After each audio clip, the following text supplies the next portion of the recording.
Part 4. Ken Bruen, the Dramatist. I'd a holdall on my shoulder. Wasn't entirely sure what to pack for prison. But in 2 white shirts, they'd cover most contingencies. A pair of fata slacks with that knife crease you could slice bread with. 2 books, of course, to cover both legs of the trip. I'd been into Charlie Brown's on Monday. A ton of new books had arrived, and I wished I had the time to go through them. Vinny was engrossed in a book. Then he looked up, the slow grin beginning, said, "Jack, we thought you'd given up reading." "Never happened." "Helped you with anything?" I glanced around. No one near, and asked, "I'm going to see a guy in prison. I thought I'd bring him some books. Any ideas?" He shifted his glasses, a sure indication of serious consideration. Said, "I'd stay away from prison accounts. I mean, the guy is doing time. How much is he going to want to read about it?" As if he read my mind. God forgive me. I'd been seriously contemplating exactly the line of country. He reached behind him to what I knew to be a private stash, pulled out one. "Here. Spike Milligan's Puckoon," spelled Puckoon. I said, "This is your own copy. Looks well handled and well cared for." "Jack, what's the worst that can happen? They'll nick it?" They're already serving the sentence." "How much do I owe you?" "I'll put it in on your account." "Thanks, Vinny. You'll be rewarded." From your lips to God's ears. The train was due to leave Tuesday at 11 a.m. I'd plenty of time to kill. Walked up to the cathedral and was relieved not to meet the snatcher. On by the hospital, on towards Cook's Corner. The rain started, and I turned my collar up. As I turned into Mill Street, I decided to buy cigarettes. For as long as I remember, there's been a family grocery there. I noted it was now a mini-mart, and wondered how much time had gone since my last visit. Walked in and got my second surprise. It was a mini Africa. Black families chatted in the aisles. Kids spread around along the wall. Energetic music spilled from every corner. A jovial, large man clapped my shoulder. "Welcome, man." I moved to the till, and a woman in her 30s with a face of stunning beauty served me. As I turned to leave, she said, "Please visit soon." "I will." The rain had stopped, and I passed by the Garda station, or the barracks, as it used to be known. It was a hive of activity. I paused for a moment, a jumble of emotions. Did I miss being a guard? Oh, God, yes. Did I miss the bullshit? Never. I wondered how it would go if I called in to see my old nemesis, Clancy. Was I kidding? I knew exactly how that would go. Badly. A man in his 50s, with red protruding cheeks, purple nose, tweed jacket, and the regulation blue shirt, did a double take. Asked, "Jack?" "Hello, Brian."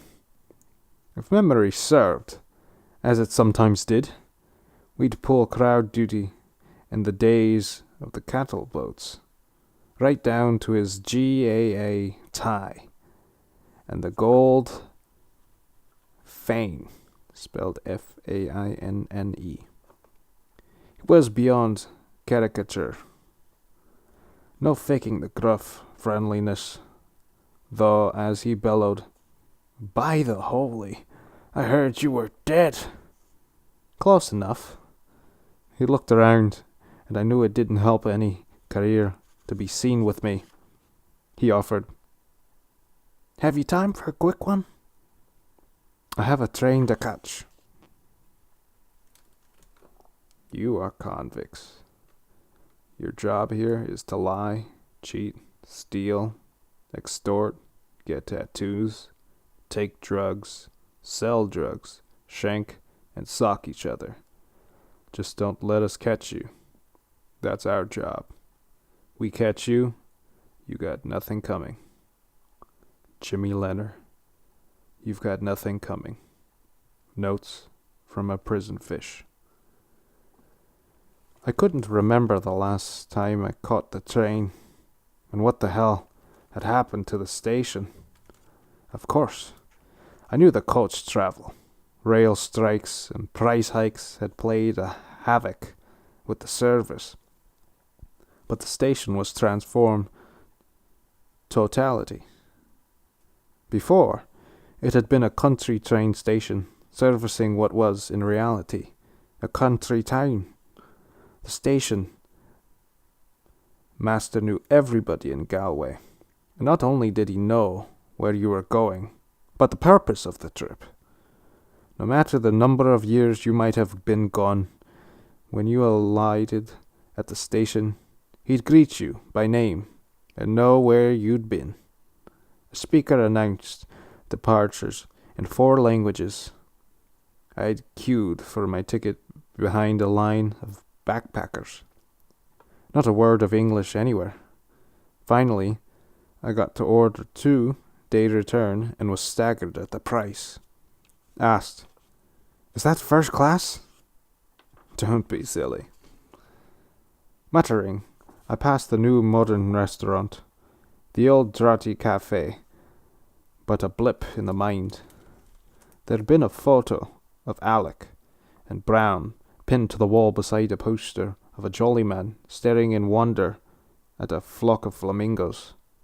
Pints of the black in their beaks and the logo. My goodness, my guyness. It always brought a smile. The train still retained a smoking carriage, to the astonishment of an American couple. She went, "John, you can, smoke on this train." If he had an answer, he wasn't voicing it. I had the carriage to myself, so I lit up, feeling it was downright mandatory. A whistle blew, and we pulled away. Lois McNeice loved trains and always wrote his journal. Louis McNeice loved trains and always wrote his journal during trips.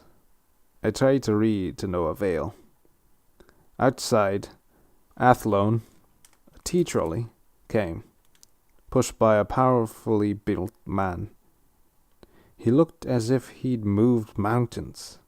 The trolley appeared, a mere irritant. I asked, "How you doing?" "Tea, coffee, cheese sandwich, chocolate, soft drinks."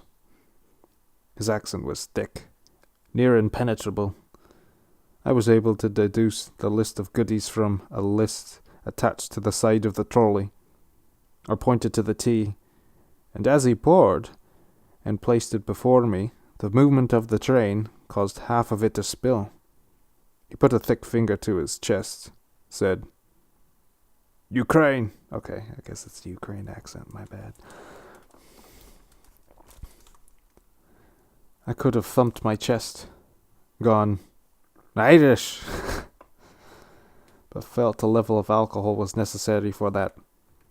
I gave him the €10, and he grabbed it. Moved on.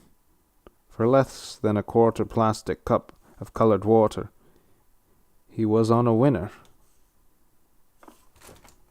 And that's it for part 4. Alright.